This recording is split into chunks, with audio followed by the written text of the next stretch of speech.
Hello, my name is Didac Llorens Cubedo, and this is a video lecture for the course Literatura Inglesa 2.1, Restauración y Siglo XVIII. The topic is the theatre of the Restoration. I will begin by going through the contents.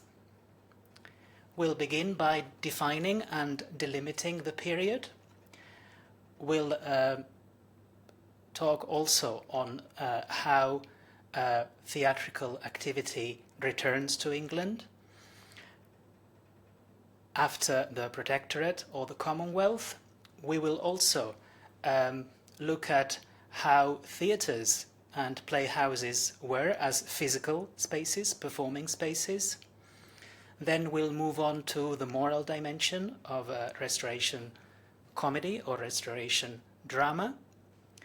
We will also be looking at theatrical and social transformation. And finally, we'll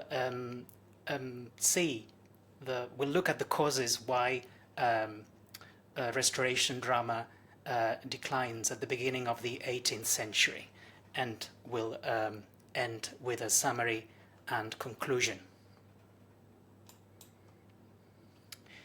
Okay, so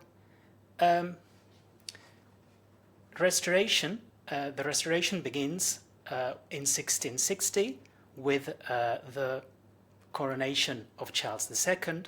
His father, Charles I, had been executed in 1649. He had consistently dismissed and confronted Parliament and was executed for treason after a civil war between his supporters and his opponents. A period of parliamentary government and Puritan ascendancy lasting 11 years from 1649 to 1660 followed, and this period is known as the Interregnum or the Commonwealth.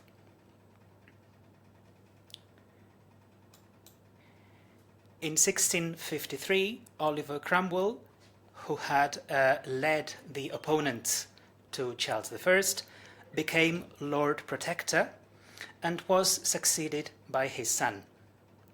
This period, from 1653 to 1660, is known as the Protectorate, and it was essentially a republican system. It did not last long, only 7 years, and after the period, or by the end of this period, the son of Charles II, the executed king, was invited to return to England and be crowned as Charles II. This was, as I said at the beginning, in 1660. So this is the basic historical context. As a period of the history of English drama, the Restoration spans roughly the last 4 decades of the 17th century. So from 1660 to 1700, more or less. It is characterized by the prevalence of drama and more specifically of comedy.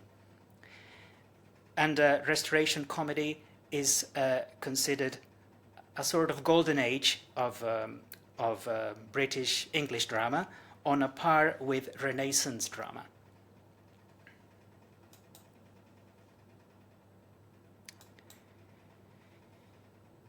So, in 1660, theatrical activity returns to England. Puritans disapproved of leisure or entertainment for its own sake. They thought of theatre as an expression of moral dissolution and banned any public performance when they had the political power in Parliament to do so. And this was even before Cromwell's victory. As early as 1642, English theatres were closed by a mandate of Parliament which was controlled by the Puritans. So professional theatrical activity for the London public starts again shortly after the King's arrival in England in 1660. Charles II himself was very fond of theatre, and this contributed to an early reinstatement of theatre in England after his arrival. There are two key characters, William Davenant and Thomas Killigrew. They enjoyed royal patents to manage the only two theatres in London, the so-called patent theatres. So they managed the theatres, the spaces, and also the companies, the regular companies based on those theatres. These two companies were named after Charles II and his brother, James, the Duke of York, who later became James II. He succeeded his brother. So Killigrew, who was better connected with the king, he managed the company that was called the King's Company, and it was based at the Theatre Royal in Drury Lane. Davenant, on the other hand, managed the company named after the king's brother, James, the Duke of York, and the company was called the Dukes, and it performed at Lincoln's Inn Fields, also in London. So we could say, a situation of duopoly. So two theatres, two companies controlled by the king, by the monarchy.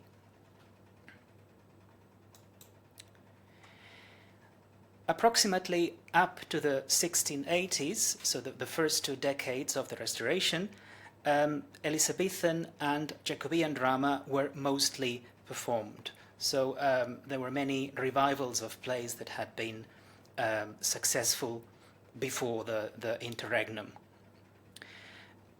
Shakespeare remained a favorite dramatist with audiences, and his plays were performed very often, sometimes adapted. And we know this from the diaries of Samuel Pepys, a key character of the Restoration period. He was a Navy officer, a civil servant, we would say today, and his diaries are an invaluable source as a record of daily Restoration life.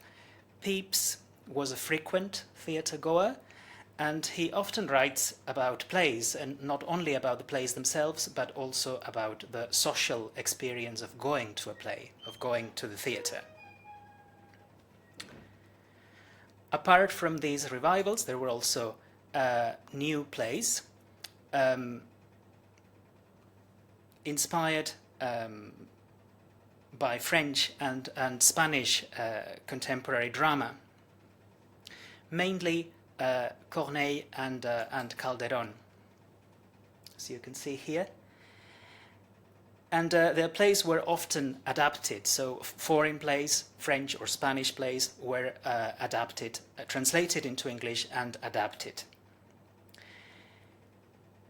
Aphra Behn, who's one of the main dramatists of the early Restoration, even dramatized an episode from the novel Don Quixote, the famous episode,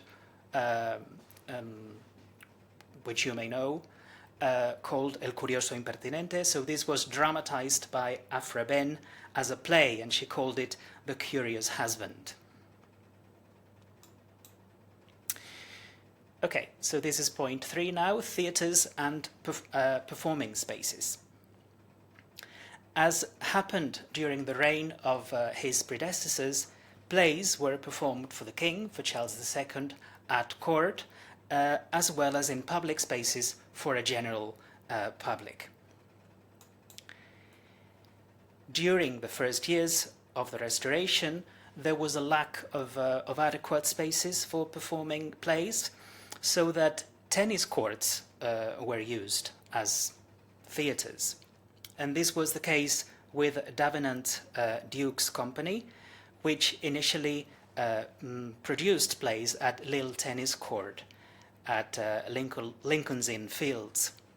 The other company, as I said earlier, used the theatre, the Drury Lane Theatre. Drury Lane, which was the first theatre, or the main theatre of the Restoration, was rebuilt by Christopher Wren, who's was the main English architect of the period, in 1674. And in Wren's rebuilding of the theatre survived in this form until the end of the 18th century. Wren's Drury Lane could be considered a prototype of a modern playhouse, a modern theatre, with a proscenium. The proscenium is the space in front of the curtain, or the proscenium arch that separates the back of the stage and the front of the stage. There was an apron stage, and this is important. I'll talk a little bit more about this later. The apron stage was a projecting part of the space of the stage, beyond the proscenium. There was also a vista stage at the back of the stage, consisting on a number of panels on which scenes were painted. There were wings and shutters, which created distributions and separations on the stage, and they allowed actors and actresses to enter and exit, to hide, and this is relevant because it was used by dramatists to create comic effects.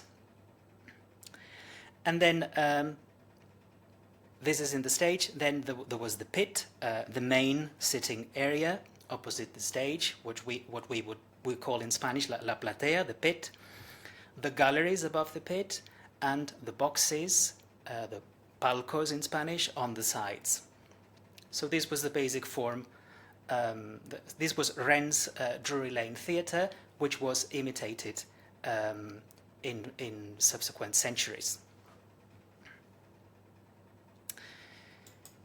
The Restoration was also a period of technical innovation in terms of stagecraft, especially for the staging of heroic tragedies. So the Restoration period is known basically for the comedies, but there were also heroic tragedies. And this, as I say, introduced important technical innovations. Because the aim was to create very impressive effects in accordance with the epic themes of these tragedies.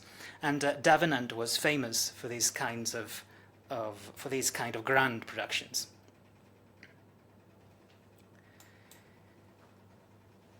We just saw the different parts of the theatre in Drury Lane. And the distribution of the audience in the space is also relevant, as it reflected social distinctions. So the bulk of the fashionable male audience would sit in the pit. Women would watch the play from the side boxes. Spectators of a higher class would sit in the upper boxes.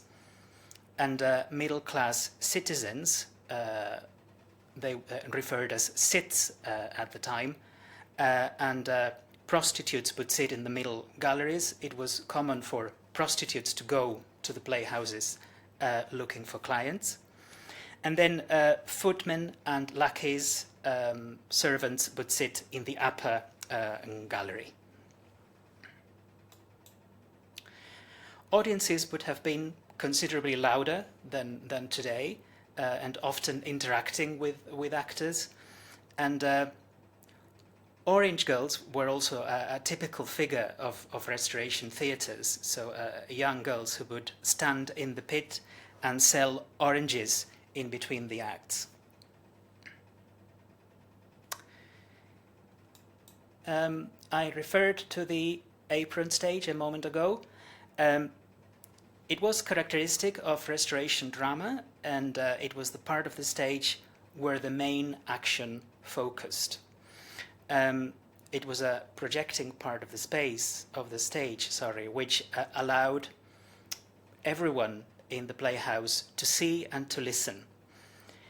In the early 18th century, it was sacrificed, it disappeared in favor of an extension of the sitting space.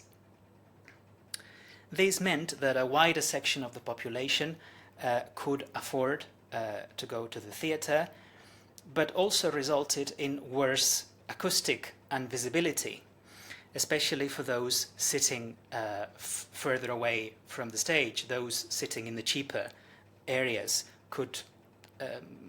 they couldn't listen as well as when the apron stage was used, and they couldn't see as well either. By the end of the Restoration, in the early 18th century, there continued to be two main theatres in London. So we said at the beginning, Drury Lane and Lincoln in Fields, and at the end of the period, there were also two theatres, Drury Lane, which specialised in spoken drama, and the Queen's Theatre at Haymarket, which specialised in opera. So opera was beginning to be very popular in London at the beginning of the 18th century. So by a decree of the government, of the Lord Chamberlain, there were only two theatres, and they were specialised. The Queen's Theatre, the Queen here was Queen Anne.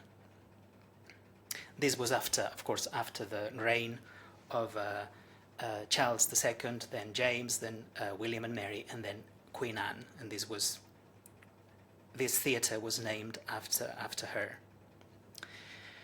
Okay. We now move on to an important aspect, the moral dimension of Restoration drama or Restoration comedy. During the first years of the Restoration, the master of the revels, a royal officer, would act as a censor. But given the context of political instability during the first years of Charles II's reign, and the eagerness to protect the king and to protect the monarchy in a context of instability, the emphasis was on politics rather than morals. So the censorship would have been more political than moral or religious. The atmosphere at court was one of moral relaxation, of licentiousness, we could say, reflecting the lively mercurial character of Charles II.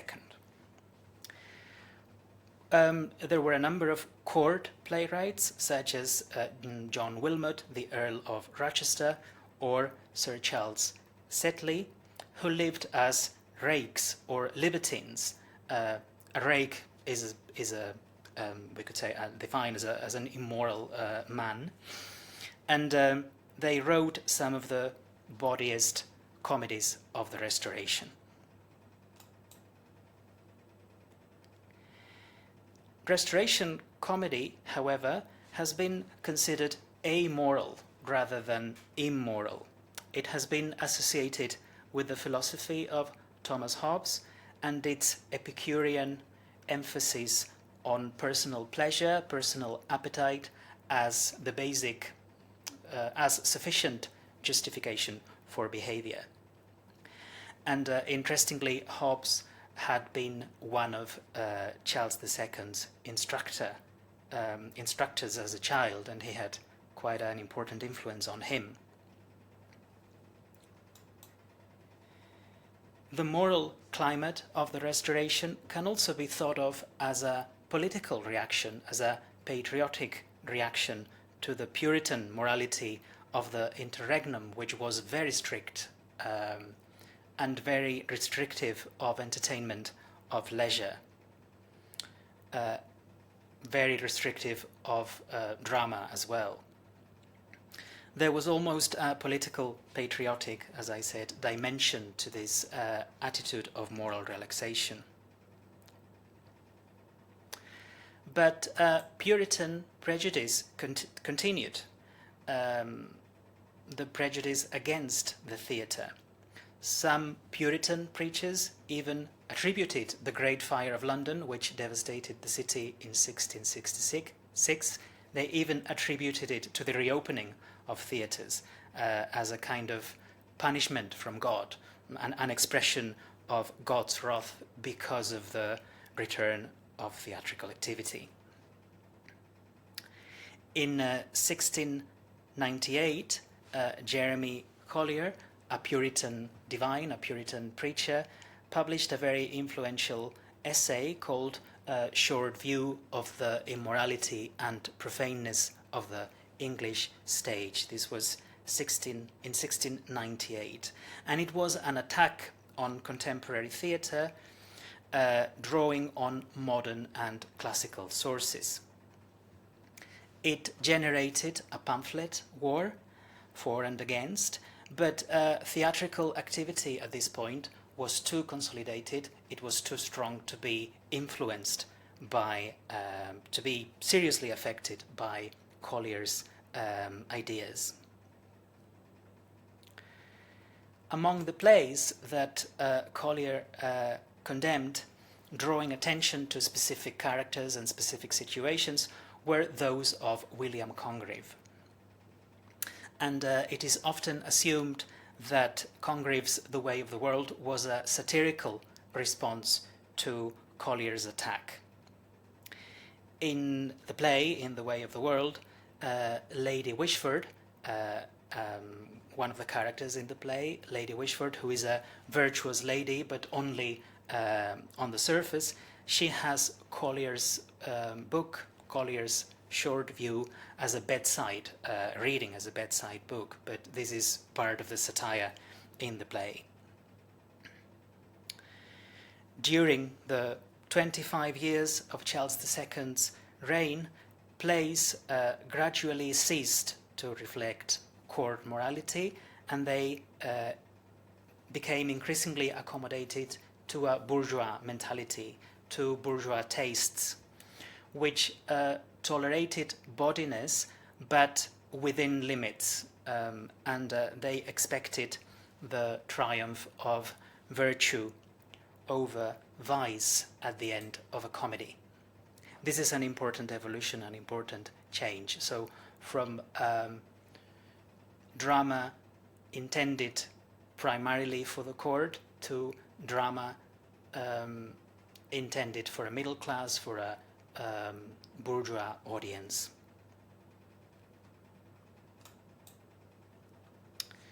Okay, we're now on point 5, theatrical and social transformations. So even though during the first years of the Restoration, boys still played female parts, as this was the general practice, as you probably know, during the Elizabethan period, the most important change in Restoration drama was the emergence of the professional actress. Margaret Hughes is thought to have been the first actress to perform professionally. Mary Saunderson, Elizabeth Barry, or Nell Gwyn followed. And Nell Gwyn is also famous for being one of the king's numerous mistresses. With the incorporation of actresses, fashion for breeches parts developed, and these were male parts played by actresses cross-dressing as men. And as I said, there was a craze, there was a fashion for this type of roles. There was also an increasing interest in powerful female heroines, and Millamant, for instance, in The Way of the World, could be an example. As regards acting or acting style, this was a time when stage directors didn't really exist. So the role of the dancing master was essential. The task of the dancing master was to choreograph the play, so to design poses and interaction between characters expressed by conventional stylized movements. You can see this in a very interesting film called Stage Beauty, which shows this, which focuses on this historical moment, the changes in acting, the incorporation of women to the stage. Towards the end of the 17th century, patronage, which had been the usual thing before, was being replaced by the benefit system, which meant that playwrights received more money, they received benefits, depending on how long their play ran. So typically they would receive the first benefits on the third night. If the play continued, they would receive more benefits on the sixth night and then the ninth performance. So the longer the play was showing, the more money they got out of it. And this was a new system which introduced a higher degree of professionalization for dramatists.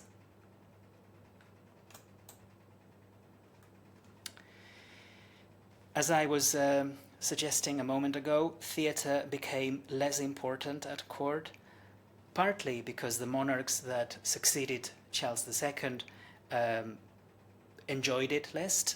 They weren't as fond of theatre as Charles II. And simultaneously, drama became more urban. Most plays of the Restoration, most comedies are set in London. And they are bourgeois in their situations. They are also more market-oriented. The Glorious Revolution of 1688, which brought William and Mary to power, they were crowned as a result of this revolution. So the revolution resulted in the consolidation of a middle class that had leisure time, and they used this leisure time to read and also to go to the theatre. So Restoration drama reflected these social transformations, and the comedy of manners appears. And the comedy of manners will be very important up to the Victorian, even up to the 20th century. So the comedy of manners focuses on class distinctions, on class aspirations of certain characters who are portrayed as foolish or ridiculous.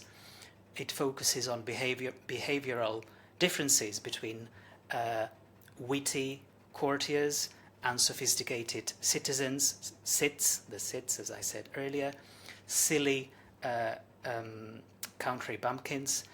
So the comedy of manners exploits all these differences comically, for a comical effect. So point 6 is the decline of Restoration drama, and this connects with the social changes I have just referred to. So as these social contrasts became less acute, Restoration plays became more detached from reality. They became less relevant to their audiences, and they began to lose their popular appeal. At the same time, and coinciding with Handel's arrival in London, audiences were increasingly attracted to opera. So this was the new fashion, and opera in some ways replaced the Restoration comedy in popular demand and popular appeal. Another factor was the consolidation of the novel as the most popular literary genre, which was also detrimental to drama. And finally, well into the 18th century, in 1737, we have the Licensing Act, which regulated theatrical activity and made censorship more systematic. So all plays had to go through the censorship system. They needed the approval of the Lord Chamberlain, who replaced the Master of the Revels, and they needed the approval to be performed, and this made things more difficult for playwrights. And I am now coming to my conclusion, summary and conclusion.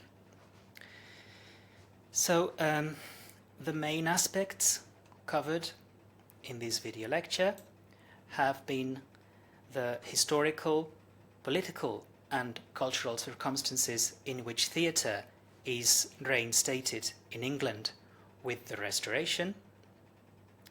We have also talked about the main theatres and their physical characteristics as performing spaces.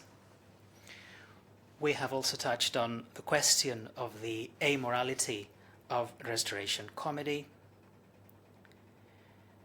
I have also presented some of the social and economic transformations affecting drama, the main one, the incorporation of female actresses, but we have also talked about the benefit system, for example, as an economic change. And finally, we saw the causes for the decline of Restoration drama. And these are some of the keywords that somehow sum up the contents of the lecture.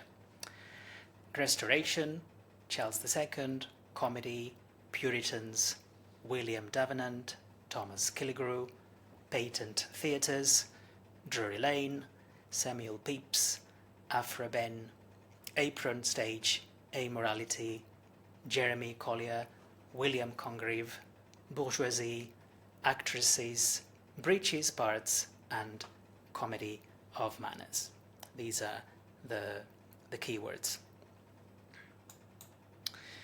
So that's it. So after this introduction, you can read Congreve's The Way of the World and work on it using the reading guide available on the online course. You can also read in the Norton Anthology about other Restoration dramatists, such as John Dryden or Aphra Behn, early figures of Restoration drama, but later dramatists, John Wilmot, the Earl of Rochester, or William Wycherley. So that's all. Thank you very much for your attention.